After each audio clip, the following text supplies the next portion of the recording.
First of all, I'd like to say good morning to you, Joe.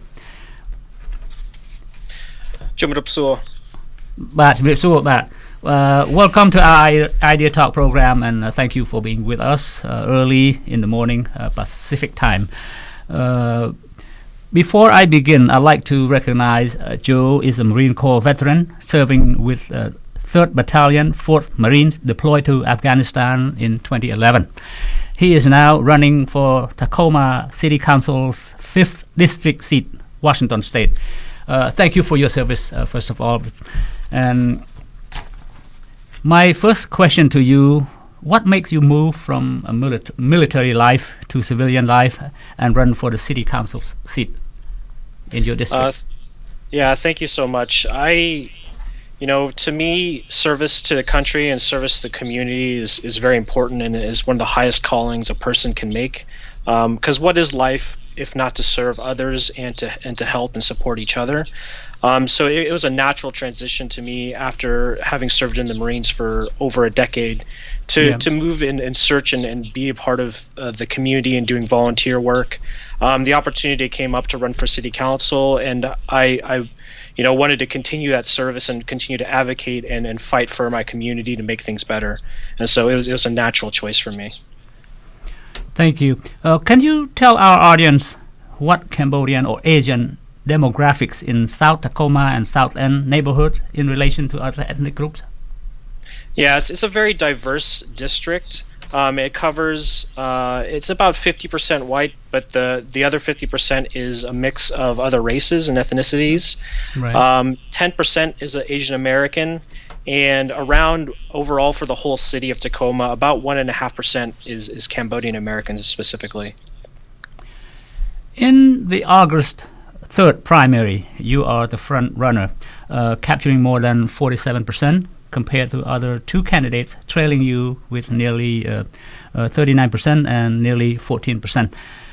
What kind of message you'll be bringing to voters that is different from other candidates and can convince their hearts and minds to vote for you? Yeah, I think it's really important to show that my service to the community and the policy work that I've done. I do government affairs work for my day job, and so I've done a lot of policy work and have actually been able to accomplish policy actions here locally that the others may not have the experience doing. It's one thing to have great ideas, it's another to actually move policy through and actually get it enacted. So I think I have a really strong case at that. Also, my heart is with Tacoma. My mother was a Cambodian refugee and came to the United States back in the early 80s. And a lot of people here in Tacoma opened up their homes, opened up their hearts to the Cambodian community and helped them to become citizens, help teach them English, learn job skills and do many things. And I'm really so grateful for that what the people in the city have done to help and support our community. And I'd love to give back and be a part of continuing to support others in the Tacoma community as well. Okay, I understand that you still work, or perhaps you used to work as staff for the state senate. State senator. With your experience, you are running for the seat that's going to be left empty by the incumbent because the incumbent doesn't seek re-election. What is the main issue confronting the people in your district, and what is the solution to fix it? When I'm talking to voters and the constituents out here, the biggest and number one problem that everyone keeps talking about is our homeless situation. We've had a lot of people, especially after COVID. Rents are skyrocketing in our area.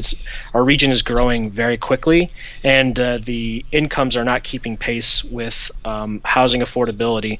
And so it's putting a lot of people out in the streets. There's issues with misusing substances. There's also mental health issues that need to be taken care of that kind of go along with that.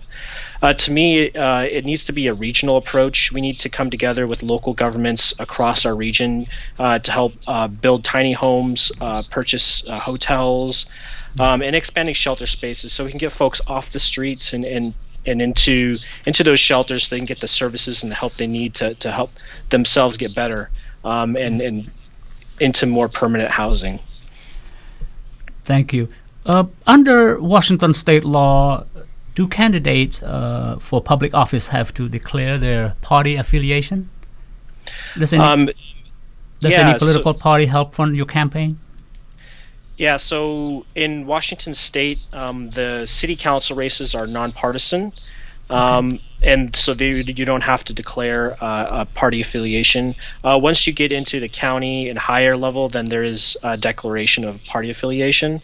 Yeah. So there's no particular party that helps fund my campaign. My campaign is funded here locally by the people here in Tacoma, as well as businesses and other organizations and nonprofits within our area as well.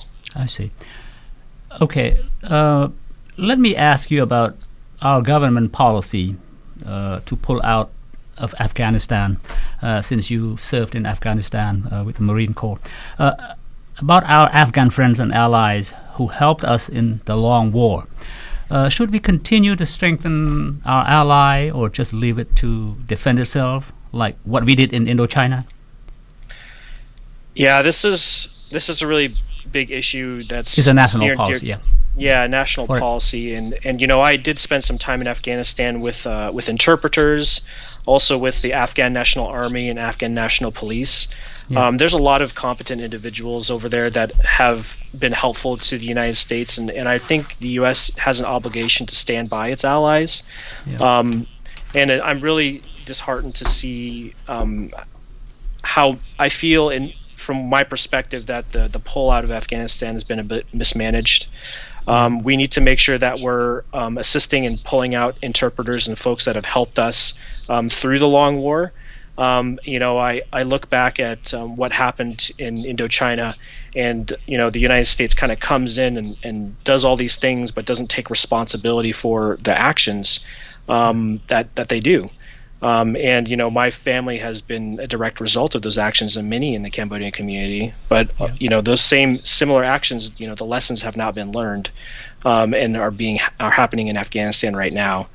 So we need to prioritize supporting, in my opinion, the Afghan government to defend itself, but then also making sure that we're supporting the Afghan government to be able to defend itself from the Taliban, and then bringing interpreters and other allies that have helped us here to the United States and support them wholeheartedly as well. Last question: what is your message to your voters in your district going to November 2nd? Yeah, thank you. My message to my voters is that I love Tacoma, and I want to see our city thrive. And I'm focused on our issues, and our issues are housing affordability, homelessness, public safety issues, and also bringing good jobs to our community so people don't have to travel so far outside our district to find good work, and supporting one another and lifting each other up. And so would love to earn people's vote. What is the main economy in Tacoma?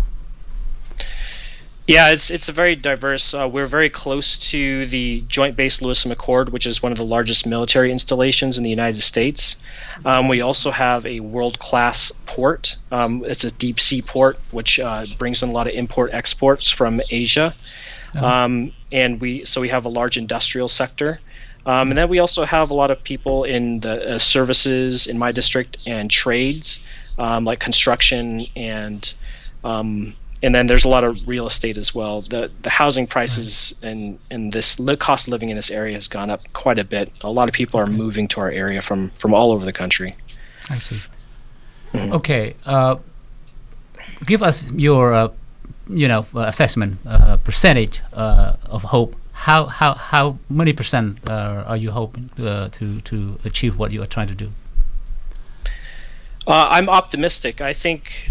I've built up the relationships necessary to get a lot done, not just here locally within the city, but also with our county partners, our state partners, and federal partners at all levels of government. So I'm optimistic that I can accomplish a lot and bring a lot of great things to my district.